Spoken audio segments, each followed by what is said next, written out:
Hello everyone, welcome to my YouTube channel সাথী অফিসিয়ালে। চলো আজকে তোমাদের সাথে একটা রেসিপি শেয়ার করব, বাঁধাকপির পকোড়া। তো বিকালবেলা হতে না হতেই সবাই বলছে যে একটু স্ন্যাক্স খাবো, একটু খিদে খিদে পাচ্ছে হালকা হালকা, চায়ের সাথে একটু স্ন্যাক্স করার কথা বলছিল। তো আমার মাথায় আসলে ঘরের মধ্যে বাঁধাকপি ছিলই, হ্যাঁ বাঁধাকপিটা দিয়েই চলো পকোড়া বানানো যাক। মুড়ি বাঁধাকপির পকোড়া চা খাওয়া যাবে। তো তার জন্য ঝটপট করে বাঁধাকপিটা আগেই কেটে দিয়েছে আমাকে। আমি পারি না কাটতে বাঁধাকপি, ওই ছোটো ছোটো করে তো কাটার, ওই জন্য কাটতে পারি না। বাঁধাকপিটা মা কেটে দিয়েছে। তারপরে হলো আমি পেঁয়াজ, কাঁচা লঙ্কা, ধনেপাতা সব কুচিয়ে নিলাম আর মশলাটা রেডি করে নিলাম। দেখো কি দারুণ লাগছে দেখতে ভিউটা, তাহলে লাল লাল লঙ্কা, দেখতেই টেস্টি টেস্টি লাগছে এখনই লঙ্কাগুলোকে।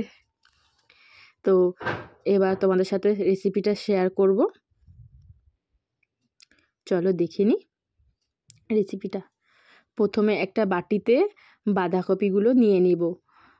তো বাঁধাকপিগুলো নিয়ে তার মধ্যে পেঁয়াজ কুচিগুলো দিয়ে দেব আর মশলাটা দিয়ে নিয়ে ম্যারিনেট করব হালকা করে। মাখিয়ে নেওয়ার পরে ডিমটা ভেঙে দিয়ে দেবো। ডিমটা ভেঙে দিয়ে নিয়ে তারপরে তোমার একে একে কাঁচা লঙ্কা কুচি, ধনেপাতা কুচি দিয়ে ভালো করে মেখে নেব বেসন দিয়ে।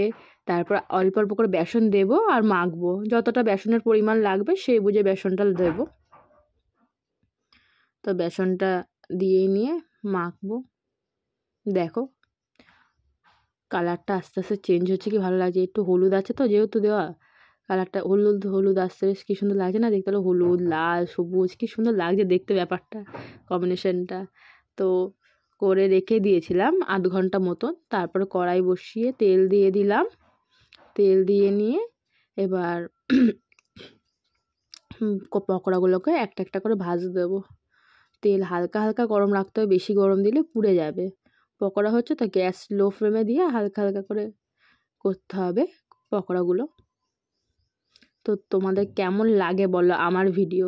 তোমাদের সাথে তো প্রতিদিন পাচ্ছি না, একদিন পর দুদিন পর একটা করে ভিডিও শেয়ার করছি। আমার ভিডিও তোমাদের কেমন লাগে আর আমাকে তোমাদের কেমন লাগে?